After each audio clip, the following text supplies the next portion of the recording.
제가 지난주에 이 우리 인생은 이라고 하는 설교 시리즈를 시작하면서 첫 시간에 우리 인생은 우리 것이 아닙니다 라고 말씀드렸습니다.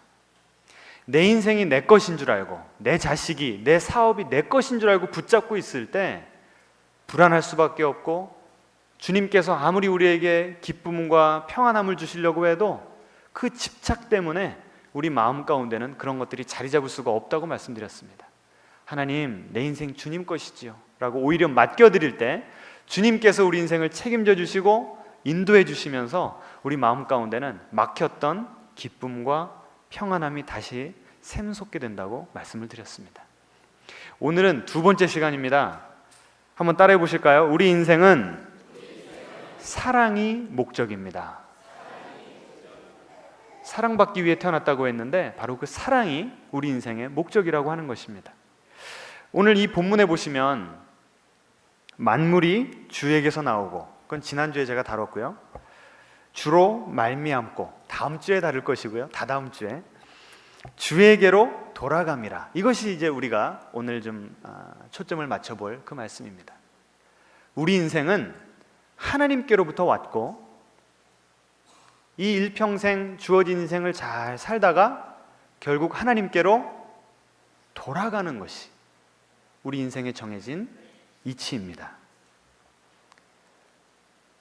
우리 다시 한번 인사해 볼까요? 우리는 모두 하나님께 돌아가는 존재입니다. 이렇게 인사해 보십시오.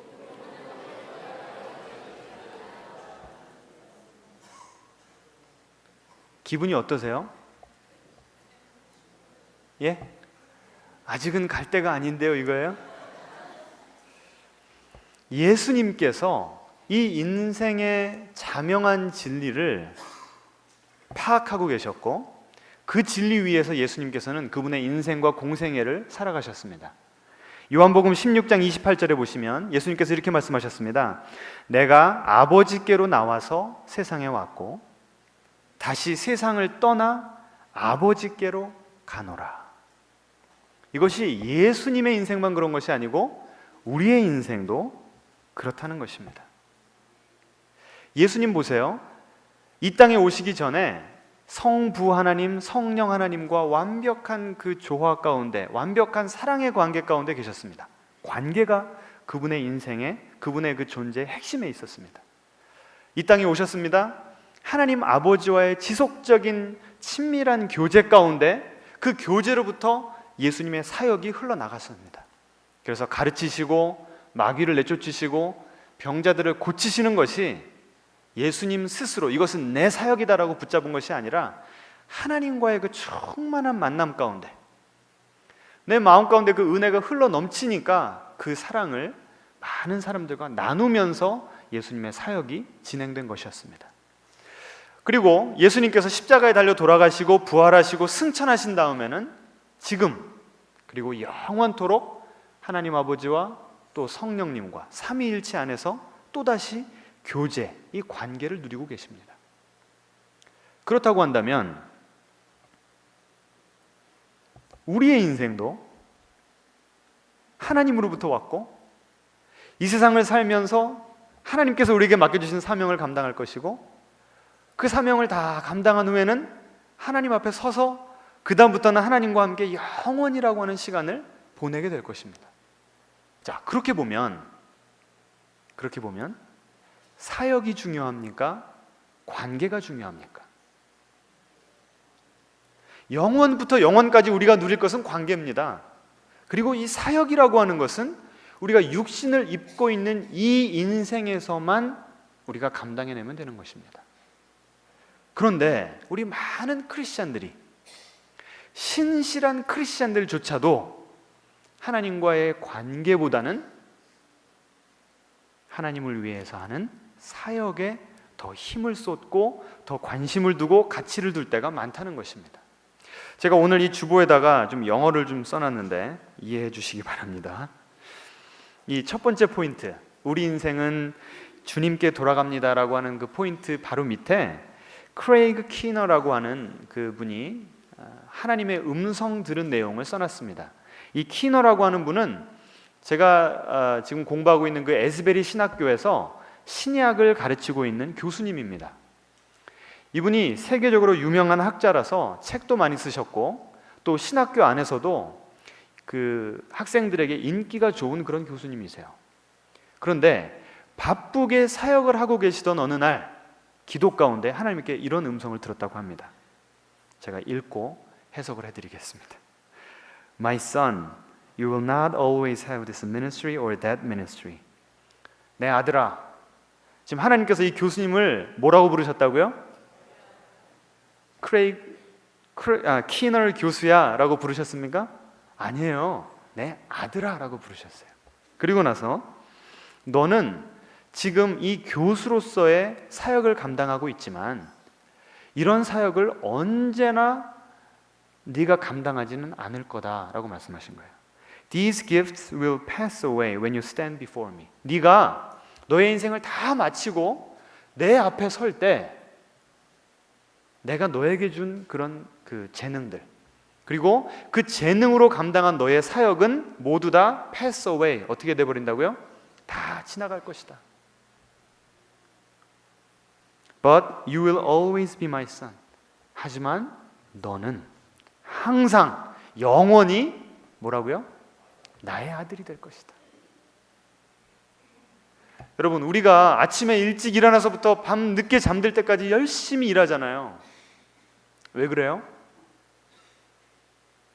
무언가 내 인생이 의미가 있기 위해서.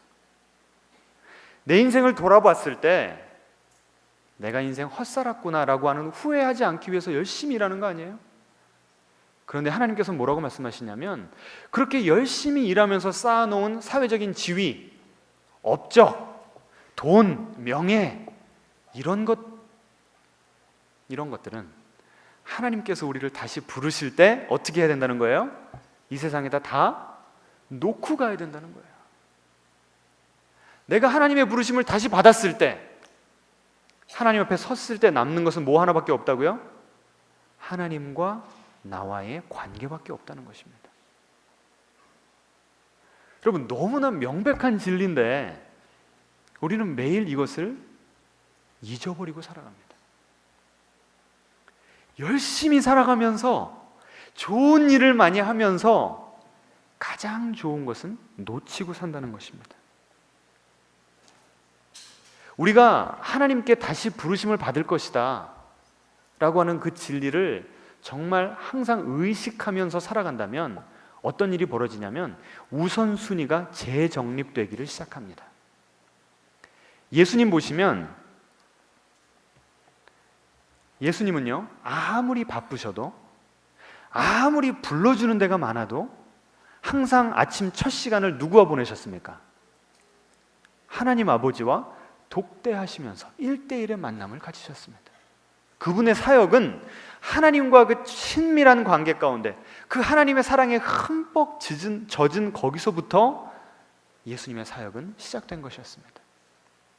사람들이 그렇게 원하고요, 와서 병 고쳐달라고 하더라도 하나님께서 오늘은 저 사람들 다 고치는 것이 아니라 한 사람에게만 찾아가라 라고 말씀하시면 그 사람들의 필요가 얼마나 크고 절박하든지 상관없이 하나님과 동행하면서 하나님의 감동에만 순종하면서 사셨습니다. 예를 들면 베데스다 연못에서 그 베데스다 연못 그 요한복음 5장에 보시면 천사가 내려올 때마다 그 연못에 가장 먼저 뛰어든 사람을 고쳐줬다는 그런 전설이 있는 연못이었습니다. 그래서 그 연못 주변에는 수많은 병든 사람들이 누워 있었어요. 근데 예수님께서는 그 연못에 찾아가셔서 누구만 만나셨냐면 38년 된 병자 한 사람만 만났습니다. 예수님의 사역에 있어서의 최우선순위가 하나님과의 관계에 있지 않고 내가 얼마나 많은 일을 하느냐, 얼마나 많은 사람들이 나를 보고 예수님 대단해 라고 하는 칭송을 받기를 원하느냐에 있었다고 한다면 예수님은 거기 있는 병자들 다 고쳐주셨을 것입니다. 근데 그렇지 않았어요. 예수님은 어떤 일을 하시건 항상 그 마음 중심에는 하나님과의 관계가 최우선순위를 차지하고 있었다는 것입니다. 그 두 번째 인용문을 좀 보시기 바랍니다. 세뮤얼 로건 브래글이라고 하는 목사님이 계신데 이분은 20세기 초반에 그 구세군에서 영향력 있었던 그런 지도자였습니다. 어느 날 한 청년이 와가지고 이 목사님에게 이렇게 물어봤답니다. 목사님, 사역하시면서 느끼는 가장 큰 유혹, 견뎌내기 힘든, 극복하기 힘든 가장 어려운 유혹이 무엇입니까? 라고 물어봤답니다. 제 생각에는 아무래도 이 목사님이 젊은 양반, 사역을 잘하려면 돈, 섹스, 권력 이 세 가지를 잘 피하시게나, 이것이 가장 큰 유혹이 될 수 있네, 아마 이런 대답을 기대하고서 이런 질문을 했던 것 같아요. 그런데 이 목사님이 어떻게 답을 하셨나 한번 읽어보겠습니다. The temptation. 이분이 느꼈던 사역하면서 가장 큰 유혹은 무엇이었는가? To want to do something for God each day before I first spent time with Him. 하나님과 함께 아침에 일어나자마자 시간을 보내기 전에 하나님을 위해서 무엇인가 일하고 싶어하는 그것이 사역에 있어서 가장 큰 유혹이랍니다. 여러분, 충격 아닙니까? 오히려 하나님 일을 하기 싫어하는 것이 내 마음의 유혹이 돼야지, 어떻게 하나님을 위해서 무언가를 하고 싶은 그것이 내가 떨쳐내버려야 되는 유혹이 될 수 있습니까? 이것은 어떻게 설명할 수 있냐면, 한번 따라해 보실까요? 가장 좋은 것의 적은 좋은 것이다. 이 말만 이해하시면 됩니다. 무슨 말이냐면, 이 세상을 살다 보면 우리의 체력의 한계가 있고 시간의 한계가 있습니다. 그래서 이 짧은 인생을 살아가면서 내가 무슨 일을 할 것인가, 그리고 무슨 일을 하지 말아야 될 것인가 선택을 해야 되는데, 우리는 대부분 좋은 것들을 선택한다는 거예요. 문제는 무엇인가? 좋은 것만 하다 보니까 무엇을 놓쳐요? 가장 좋은 것을 놓치게 된다는 겁니다. 가장 좋은 거 하나만 붙잡으면 좋은 것들을 다 제껴 놓아도 상관이 없는데, 좋은 거 붙잡다가 가장 좋은 것을 놓쳐버리면 우리 인생 하나님께서 원하는 풍성한 복된 삶으로 살아갈 수가 없다는 것입니다. 자, 그러면 가장 좋은 것은 뭘까요? 하나님과 함께 시간을 보내는 것, 이것이 가장 좋은 것이고요. 좋은 것은 뭘까요? 하나님을 위해서 일하는 것. 하나님께서 나에게 아버지의 사명을 맡겨주셨습니다. 남편의 사명을 맡겨주셨습니다. 목사로서 이 봉신교회를 섬기는 사명을 맡겨주셨습니다. 이런 사명 하나하나는 다 좋은 것입니까? 나쁜 것입니까? 좋은 것이죠. 그런데 그런 좋은 일들만 열심히 하면 정작 가장 중요한 무엇을 놓칠 수가 있다고요? 하나님과 1대1로 보내는 그 관계를 놓칠 수가 있다는 것입니다. 제가요, 그 가장 중요한 것을 놓치고 열심히 일을 했어요. 우리 봉신교회를 예를 들어서 1000명, 10,000명 모이는 교회로 만들어냈어요. 그러면 기독교계에서는 저 목사 능력 있다고 인정받는 성공한 목회자로 불리움을 받을 것입니다. 하지만 하나님께서 저의 인생을 계획하신 날이 다 끝나고 하나님께서 저를 부르실 때 제가 그것을 가지고 갈 수 있을까요? 없다는 거예요. 하나님 앞에 섰을 때 남는 것은 네가 목회자로서 지금 이 교회를 몇 명으로 불렸냐, 이 업적이 중요한 게 아니라는 거예요. 네가 이 세상 살면서 나의 아들로서 아버지 된 나와 어느 정도 친밀한 교제를 누렸느냐, 이거라는 것입니다. 여러분, 하나님 앞에 갔을 때 제가 항상 하는 말이 있잖아요. 말씀 많이 들었습니다. 처음 뵙겠습니다. 이러면 되겠어요? 안 되겠어요? 이러면 큰일 나는 겁니다. 영원을 보낼 분을 그분에 대해서만 듣고 그분과 영원을 보낸다는 것은 그건 어불성설, 말도 안 되는 소리입니다.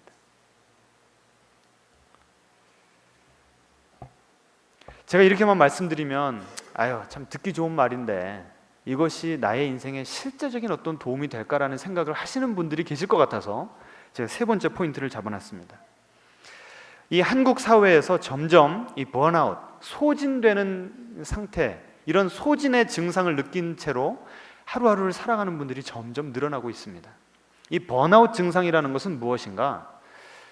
단지 피곤한 것과는 다릅니다. 여러분, 예를 들어서 내가 어떤 인생의 중요한 목표를 세워놨습니다. 내가 그것을 가치 있다고 생각하고 내가 그것을 좋아하는 일이에요. 그래서 하루하루를 지내면서 내가 가진 에너지 100%를 다 써가면서 그 목표를 이루기 위해서 열심히 살고 있습니다. 밤에 잠이 들 때 몸이 파김치가 돼요. 그러면 그때 느끼는 피곤함은 내 마음 가운데 뿌듯함이 느껴지면서 내가 경험하는 피곤함입니다. 맞습니까? 그런데 이 번아웃이라고 하는 것은 그때 느끼는 피곤함이라고 하는 질이 다른 것입니다. 이 번아웃은 무엇인가? 내 몸이 피곤해요. 피곤한 건 똑같아요. 그런데 왜 내 몸이 이렇게 피곤한가? 내 인생에 목표가 없어요.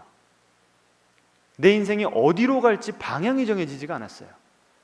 지금 내가 하고 있는 일이 가치 있는가 없는가 그것도 확신이 없어요. 그냥 일을 하는데 열심히는 하는데 억지로 입에 풀칠해야 되니까, 가장으로서 사명을 감당해야 되니까 하는 그런 일들이라는 겁니다. 인터넷에서 이런 글을 읽어봤습니다. 어떤 젊은 청년이 일요일 날 저녁에 개그 콘서트가 끝나기가 그렇게 무섭대요. 왜 그럴까요? 그거 끝나면 잠자야 되고 그 다음날 일어나면 회사를 가야 된다는 거예요. 그런 청년의 마음 가운데 느껴지는 그런 지침, 영혼이 탈진되어 버린 상태, 무기력감, 이런 것이 바로 번아웃 증상이라는 거예요. 혹시 우리 가운데 그런 번아웃 느끼는 분들 안 계세요? 이 번아웃이 왜 느껴지는가? 결국 물론 신체적인 그런 요인도 있겠고 심리적인 요인도 있겠습니다만, 제가 볼 때 이 번아웃이라고 하는 것은 영적인 증상입니다. 영적인 증상. 하나님 아버지와 매일매일 만나면서 하나님이 나를 얼마나 사랑하시는지, 하나님께서 나에게 맡겨주신 일이 얼마나 귀한지를 계속 하나님께서 나에게 리마인드, 되새겨 주시는 거예요. 그러면 내가 하는 일이 당장 너무나 힘들고 당장 무언가 이루어지는 것이 없다고 할지라도, 그래, 하나님께서 나와 동행하시니까 내가 하는 일은 가치가 있어. 하나님께서 지친 나의 몸과 영혼을 계속 재충전해 주시는 거예요. 그러면 번아웃 될 일이 있을까요? 없을까요? 별로 없겠죠. 그런데 이것 없이 그저 그냥 열심히만 살고 바쁘게 살고 내가 왜 사는지, 어느 방향으로 내 인생이 흘러가는지 점검할 시간도 없이 살다 보니까 점점점 내 마음 가운데 인생의 열정의 탱크가, 인생의 에너지가 쑥쑥쑥쑥 빠져나가는데 그냥 그대로 간다는 거예요. 여러분, 핸드폰 사용하시죠? 어떨 때가 제일 곤란하던가요? 요새 스마트폰은 이 배터리가 상당히 빨리 닳아요. 그 자체가 문제일까요? 어떨 때가 제일 난감하세요? 배터리는 닳았는데 연락해야 될 때는 있는데 뭐가 없을 때? 충전기가 없을 때. 마치 하나님과의 그 독대하는 시간, 하나님과 친밀함을 누리는 시간을 최우선순위로 삼는 사람들은 어디를 가든지 이 충전기를 가지고 다니는 사람들입니다. 지금 내가 얼마나 지쳐 있는가는 중요하지 않아요. 내가 지금 얼마나 체력이 있는가, 내가 내 인생을 버텨낼 어느 정도의 재정적인 리소스가 있는가는 중요하지 않아요. 하나님과의 만남을 통해서 재충전만 받을 수 있다면 우리는 계속 갈 수 있는 것입니다. 그런데 그게 없으니까 우리는 지금 너무나 지친 상태로 살아간다는 것입니다. 요한복음 15장 9절에 예수님께서 이렇게 말씀하셨습니다. 아버지께서 나를 사랑하신 것 같이 나도 너희를 사랑하였으니 나의 사랑 안에 거하라. 예수님의 사랑 안에만 거하면 우리는 번아웃을 느낄 필요가 없어요. 문제는 이것입니다. 우리가 어떻게 해야 매일매일의 삶 가운데 하나님으로부터 재충전을 받을 수 있을 것인가? 일주일에 한 번 주일날 나오는 것으로 우리가 영적인 재충전을 받을 수 있다고 생각하십니까? 여러분 스스로 한번 대답을 해보세요. 주일날 이 오전 1시간 은혜 받은 것이 얼마나 가시던가요? 오래 가지 못합니다. 그래서 우리가 이 번아웃 되지 않고 하나님과의 이 친밀한 만남을 계속 누리기 위해서는 결단을 해야 됩니다. 결단. 하나님과 1대1의 만남을 가질 수 있도록 시간을 정하시고 방법을 정하시기 바랍니다. 여러분이 가장 집중할 수 있는 시간, 환경, 방법은 무엇입니까? 아침잠이 많으신 분들은 저녁 시간이 될 수도 있고, 나는 새벽이면 말짱하게 깬다 하는 분들은 아침 시간에 하나님과의 만남을 가지시기 바랍니다. 요새 여러분 아침에 일어나자마자 가장 먼저 잡는 게 뭐예요? 성경책을 먼저 붙잡습니까? 아니죠. 뭐부터 붙잡으세요? 스마트폰 보시잖아요. 카스에 뭐가 올라와 있는지, 페이스북에 누가 무슨 글을 남겼는지 그거 보느라고 아침 10분, 15분, 20분이 그냥 쑥 흘러갑니다. 그 시간을 하나님께 드려야 된다는 것입니다. 방법도 정해야 됩니다. 방법. 환경도 정해야 됩니다. 어떤 분들은 아침에 출근하실 때 운전대 잡으면 그렇게 기도가 잘 나온다는 분들이 계세요. 누가 끼어들 때 욕하시느라고 에너지 낭비하지 마시고 아침에 문 딱 닫으면 그 차 안이 지성소라고 생각하시고 운전하시면서 기도하시기 바랍니다. 어떤 성도님은 수영을 그렇게 좋아하신답니다. 1시간 동안 수영을 계속 왔다 갔다 하시면서 이 수영 잘하시는 분들은 이 호흡이 일정해지지 않습니까? 그러면 호흡이 일정해지면서 정신이 말짱하게 집중이 된다는 거예요. 그때 딴 생각하지 마시고 기도를 하시기 바랍니다. 얼마나 좋습니까? 또 제가 예수전도단에서 만났던 크리스티 킴 선교사님은 예수님을 만나기 전에 인생이 너무나 공허하니까 어디를 자주 출입하셨냐면 디스코텍. 근데 예수님을 만나고 보니까 너무 교회에서는 거룩하게만 찬양을 드리더라는 거예요.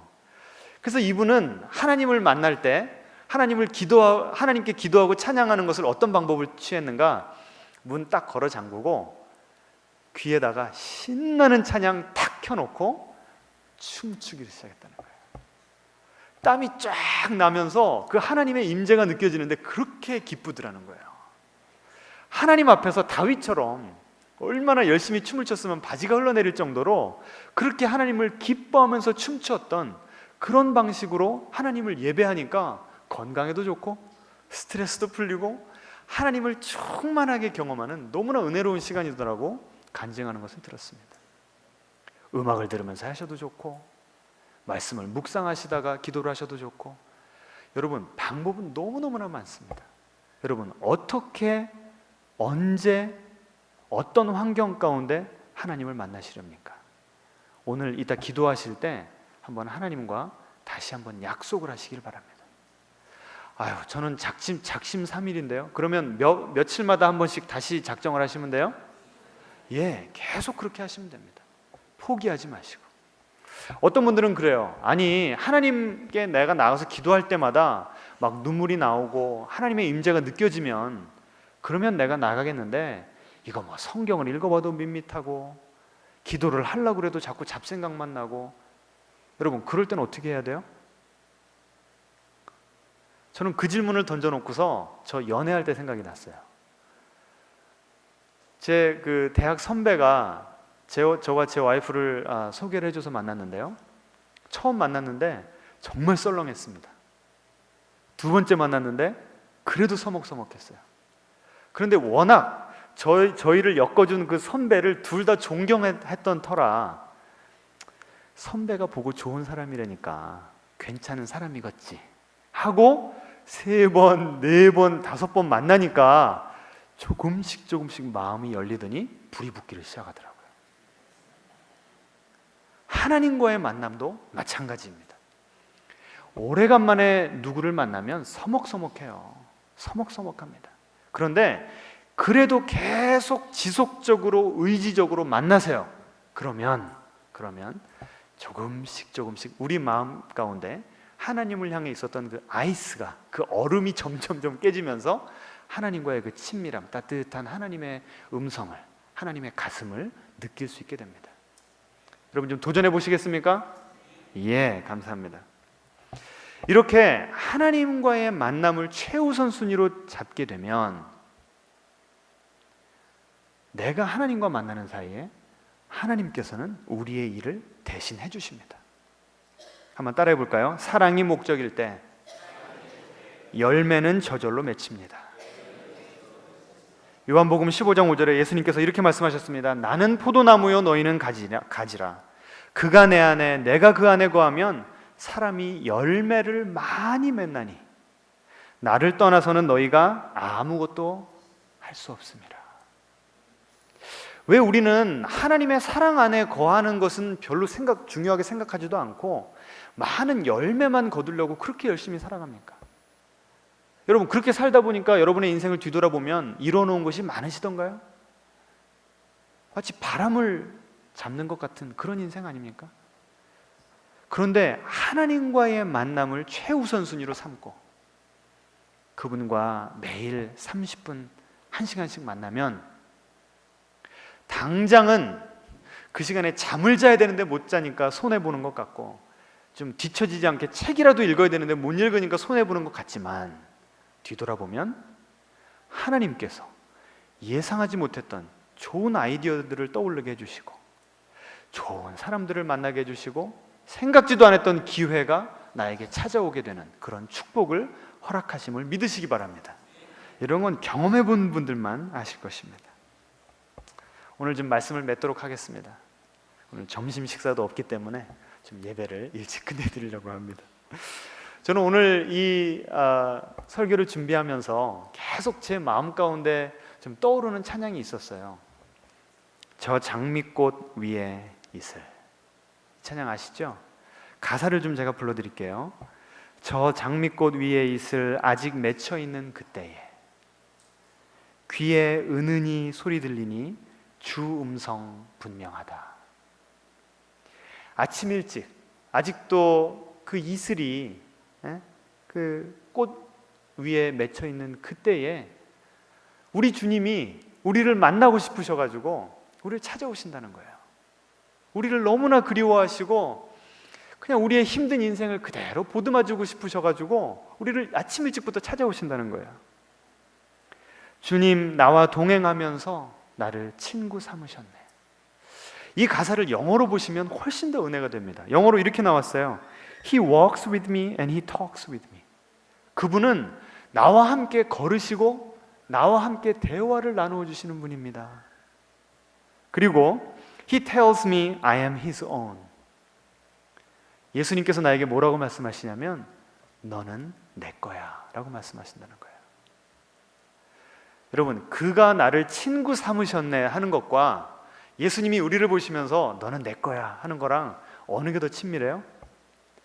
이 영어 가사를 한국말로 번역을 하면서 그걸 좀 뉘앙스를 잘 살리지 못한 것이 너무나 아쉽더라고요.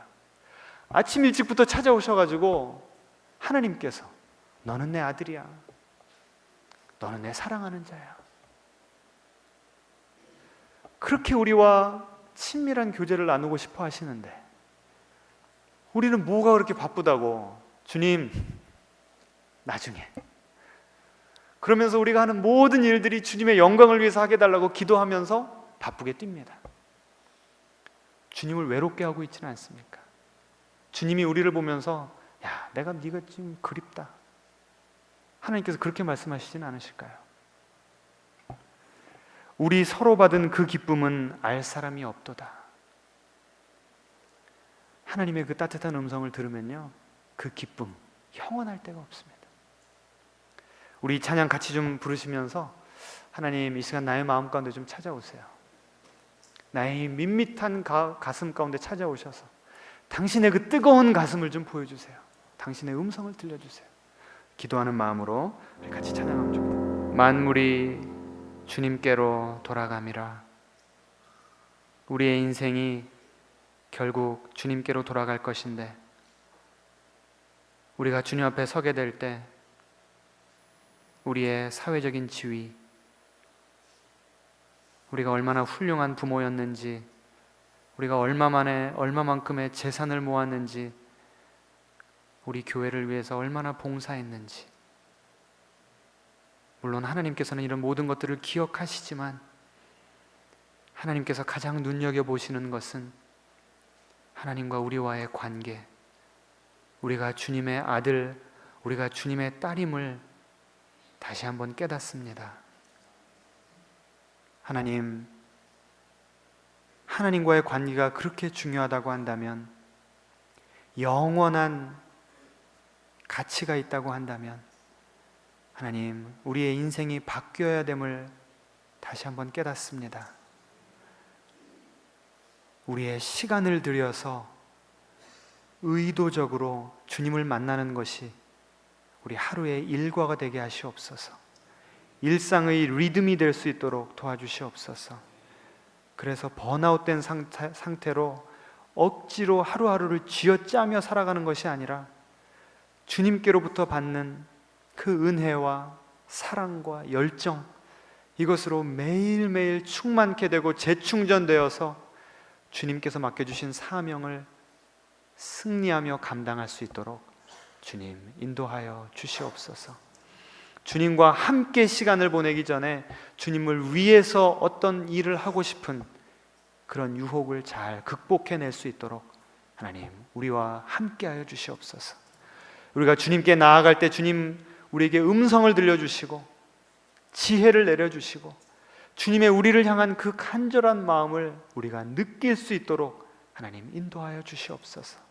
그래서 주님과만 누리는 그 친밀함의 기쁨, 세상은 알 수도 없고 아무도 알 수도 없는 그 기쁨을 누리면서 영원하게 주님과 함께 누릴 그 천국의 기쁨을 이 세상에서부터 미리 경험할 수 있는 가장 귀한 축복을 누리며 사는 우리 인생 될 수 있도록 인도하여 주시옵소서. 우리 인생을 주님께 맡겨드리며 예수님의 이름으로 기도합니다. 아멘.